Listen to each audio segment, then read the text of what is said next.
All right, without further ado, let's move on to our next speaker, Elizabeth Blanchard, who is going to be sharing See You in the Room. Elizabeth. Thank you. Okay, so yeah, this is just as terrifying as I thought it would be. So, see, I'm used to introducing the speaker, not being the speaker. A friend of mine suggested that I should just picture you all in your underwear, and that would somehow magically make me feel better. But I'd be a lot more comfortable if you just kept your clothes on, okay? But seriously, this is a fear that has held me back for far too long. And that's the thing about community. It calls us higher. It asks us to rise even before we feel ready. And that's how this happened. Me up here in front of you today with a mic. So how did I get here? In 2013, I retired from teaching to start my own business. It was daunting, but I was doing pretty well. And a woman named Sally reached out wanting to collaborate. And I had an idea. What if we got together and simply shared our stories? Stories of leaving on how we left that safe, stable job and stepped into entrepreneurship. Stories that could spark possibility in others, give women permission to dream and to step into their next chapter. That one-off meeting wasn't the start of a business plan.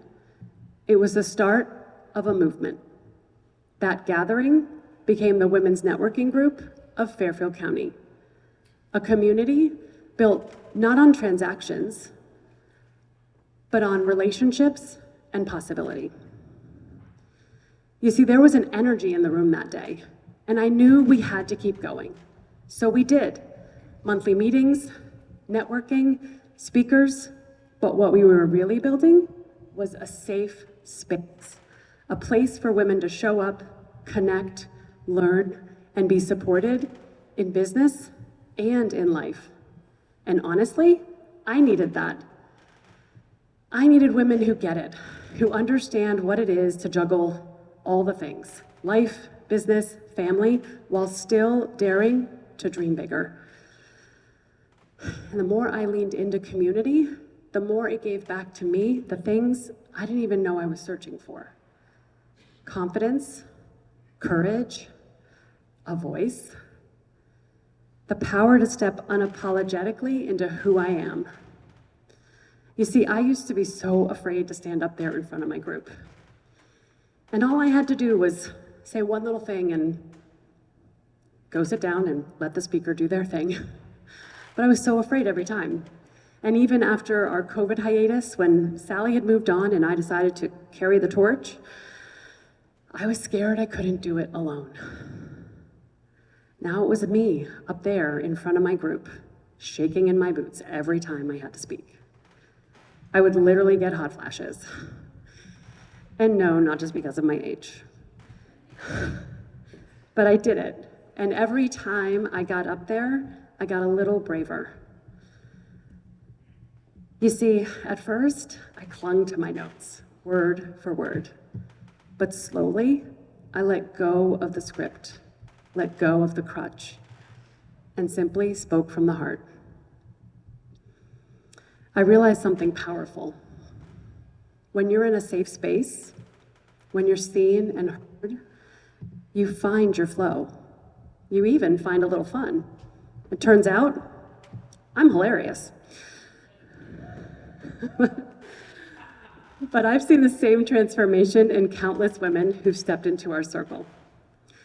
Nervous, scared, unsure, and walk away with newfound confidence, clarity, and friendships. And the ripple effect transformed their families and homes, their careers and communities. And it transformed me too. That one-off meeting that led to a movement taught me this. Community is not a luxury, it's a lifeline. We don't grow in isolation, we grow in community. And community is not about collecting contacts, it's about cultivating connections that stretch you, elevate you, and hold you. It's about being seen, being heard, being supported, and being reminded that you are not alone. And it all starts with one simple step: getting in the room. So try it out. Test out the waters. Try out different rooms. You may not find the right room right away, but put yourself in spaces and places until you find the ones that resonate. And when you do, you'll know.